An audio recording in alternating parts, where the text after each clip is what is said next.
예, 민재기 팀장과 함께하는 이슈 진단 코너입니다. 1월 내내 2월에도 이어질 수 있을지 하고요. 또 반도체 오늘 삼성전자 컨퍼런스 콜하는 내용과 반도체 전략까지 KB증권 프라임센터 투자 콘텐츠 팀 민재기 팀장님 함께합니다. 어서 오십시오. 네, 안녕하세요. 컨퍼런스 콜이 이제 궁금해하시니까 그 얘기부터 잠깐 제가 좀 정리를 해드리면요. 네. 앞서 필요한 투자는 지속하겠다라는 얘기 나왔는데 지금 시간 어쨌든 인위적인 감산은 없다. 네, 이게 이제 가장 시장에서 궁금해하던 건데요. 생산 라인을 유지 보수한다, 라인을 재배치한다. 이게 이제 인위적 감산 안 한다는 거잖아요. 미세 조정하겠다는 거고, 올해 투자는 전년과 좀 유사하게 가지만 인위적으로 감산 없다. 이렇게 뽑아들면서요. 반도체주는 삼성전자 3%, 하이닉스가 3.4%, 예, 시장의 기대를 못 미치면서 지가는 약세입니다. 반도체 얘기는 좀 이따 하겠고요. 먼저 팀장님 시장부터 보면 1월이 생각보다 굉장히 강했습니다. 2월 시장 전망은 어떻게 보시는지 1월도 좀 복기를 해보고요. 네. 1월은 시장 기대치보다 훨씬 좋았던 것 같아요. 네. 다들 이제 상저하고를 생각하시면서 연초는 재미없을 거다라는 생각을 많이 하셨을 텐데 깜짝 놀라는 상승세가 저는 예상 밖으로 시장보다 나타났던 것 같습니다. 그 힘은 이제 외국인들 영향을 좀 받았다라고 보시면 될 것 같아요. 제가 연초 이후에 이제 그래프를 항상 이제 업데이트를 좀 해드리고 있는데, 외국인들이 하루하루 이제 매수한 금액을 보여주는 건데, 오른쪽으로 갈수록 더 높아지는 그림입니다. 그죠? 그래서 한 7조 원 정도 가량을 외국인들이 사는 모습이었고, 이 매수한 금액의 대부분의 큰 비중을 삼성전자 쪽으로 집행하는 그런 모습들이 나타났습니다. 다음 페이지를 보시면, 삼성전자 하루에 외국인들이 비중으로 보면 한 60% 산 적도 있었어요. 외국인들이 예를 들어서 1조로 샀다. 그럼 한 6천억을 하루에 이제 삼성전자를 사는 그런 케이스도 있었다라고 볼 정도로 삼성전자에 대해서 외국인들이 연초에 열심히 사면서 지수에 기여를 했다라고 보시면 될 것 같습니다. 근데 오늘은 지금 보니까 매도를 하고 있네요. 연초 들어서 처음으로 지금 매도가 나오고 있고 시장 전체로도 외국인들이 팔고 있는데 잠시 후에 한번 삼성전자 이야기 드려보겠습니다.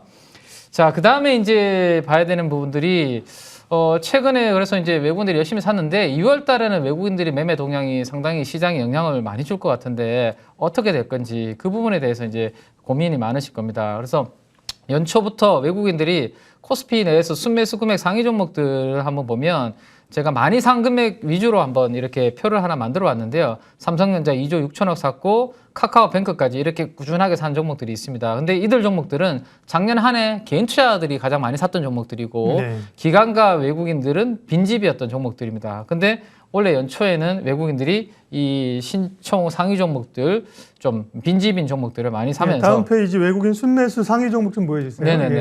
네, 그래서 이제 기여를 좀 하는 그런 모습을 보였다라고 보시면 될 것 같아요. 그래서 외국인들이 들어올 때는 이들 종목들 쪽으로 좀 들어올 수 있는데 외국인들이 오늘처럼 팔게 되면 다시 이들은 매수세가 주춤하니까 영향을 줄 수밖에 없고 오늘 삼성전자 하이닉스가 장중 한 3%대의 하락을 보이고 있다라고 보시면 되겠습니다.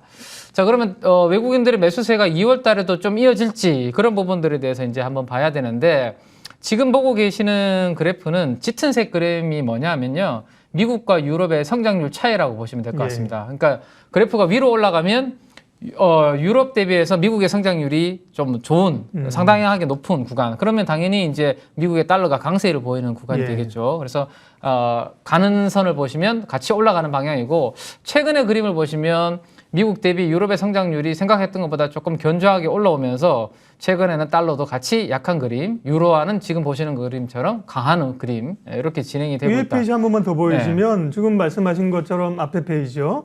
달러 인덱스하고 같이 움직이네요. 그렇죠?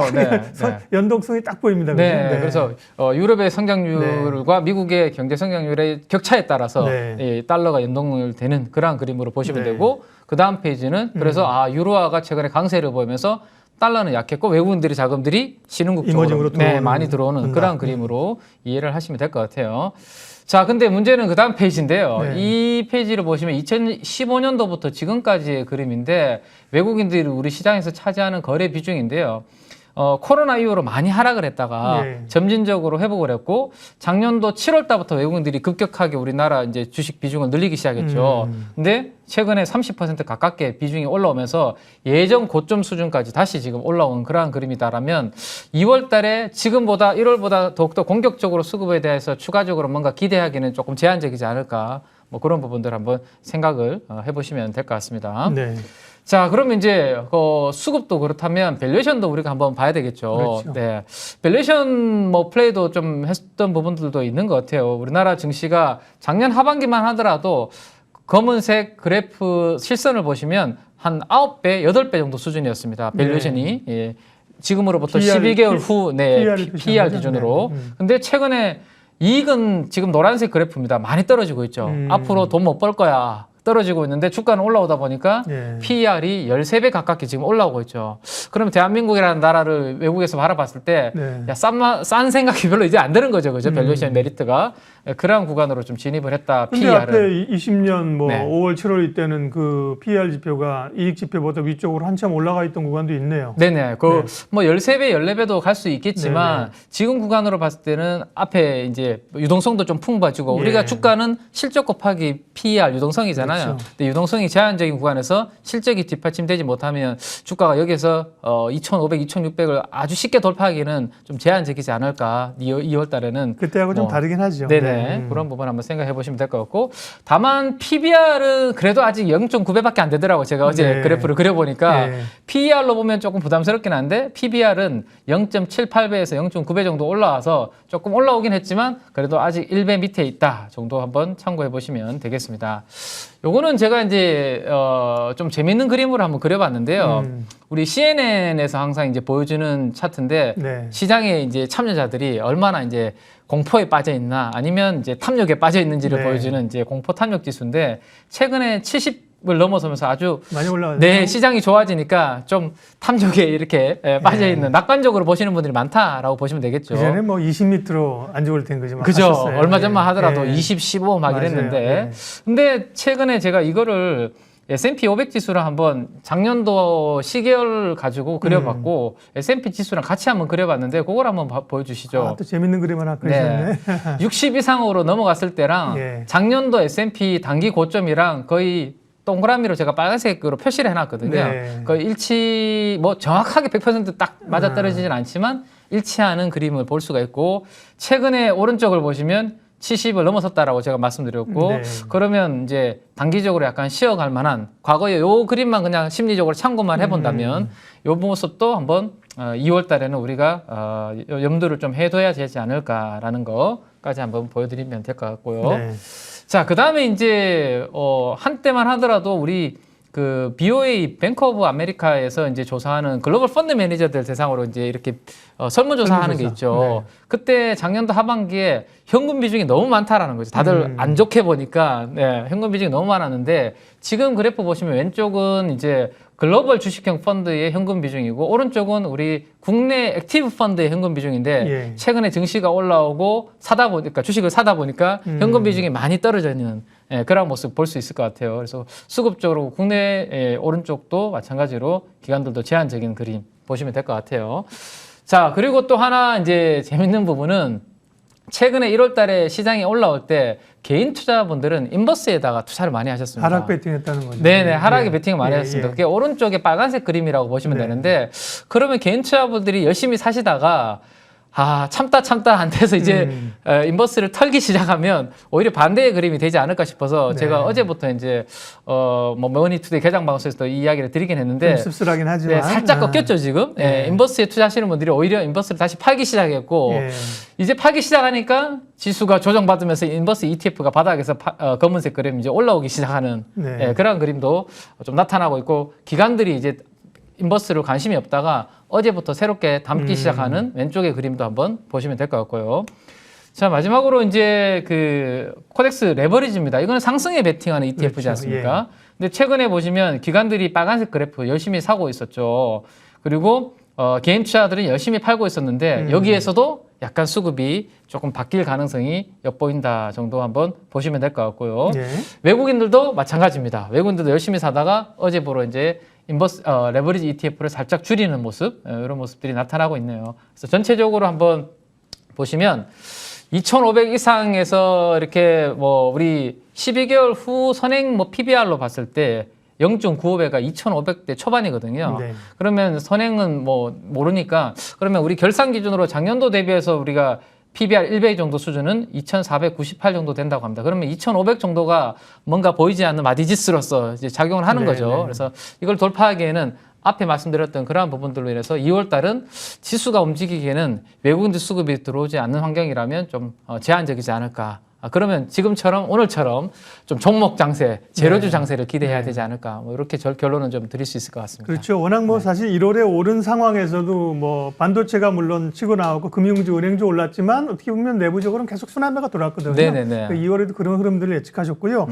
오늘은 삼성전자하고 이제 반도체 얘기를 좀 해야겠죠. 삼성전자 확정 실적 어쨌든 감산에 대한 기대감은 꺾였는데 반도체 얘기 좀 전략 좀 주세요. 네. 조금, 뭐, 일찍 했으면 좋았을 것 같은데요, 오늘 아침에. 뭐, 그래도 한번 제가 말씀을 드려보면, 네. 이 삼성전자하고 반도체 하이닉스 1월 달에 이제 주가가 많이 올랐었는데, 지금 그림을 한번 보시면, 네. 검은색 그림이 이제 1년 뒤에 앞으로 이익을 벌지 안 벌지고, 노란색이 이제 주가인데요. 항상 네. 주가가 실적보다는 선행해서 움직이는 것을 먼저 볼 수 있습니다. 돌아나옵니다. 네. 예. 2018년도에도 그랬거든요. 주당 순이익이 한 2만 원 정도 벌었는데 오히려 주가는 그때부터 먼저 꺾이기 시작했고 최근에는 적자가 날 가능성으로 지금 주당 순이익이 막 빠지고 있지 않습니까? 네. 그래프가. 근데 노란색의 주가는 이미 먼저 올라오고 있는 그런 그림인데 이게 이제 우리 조금 전에 이제 앵커님께서 말씀하신 감산하면 뭐 설비 투자 줄고 재고 줄 것이고 그러면 어느 시점에 가면 현물 가격이 좀 움직일 것이고 뒤이어서 고정거래 가격이 움직이지 않겠나. 이것 때문에 이제 이러한 부분들을 우리가 과거에 경험을 많이 했기 때문에 네. 이번에도 그런 플레이가 좀 있었던 것 같은데 오늘 살짝 삼성전자가 기대에 못 미치는 아쉬운 그런 내용을 컨퍼런스 콜에서 네. 이야기를 좀 해주면서 영향을 좀 주고 있는 것 근데 같아요. 뭐 시장이 바랬던 거고요. 삼성전자는 내부적으로 보면 위기에도 감산 없다. 버틸 수 있다는 힘이 내부적으로 있다는 결론을 세웠다는 사실 거잖아요. 계속 그런 이야기를 좀 예, 해왔죠. 예. 지난번에도. 그래서 1등 주자의 좀 네. 자신감 아닌가라는 생각도 좀 듭니다. 네. 그래서 그렇다라면 삼성전자는 뭐 그 다음 페이지 한번 보시면 지금 전체 반도체 사이클이 왼쪽에 있는 저기 이제 까만색 박스였는데 네.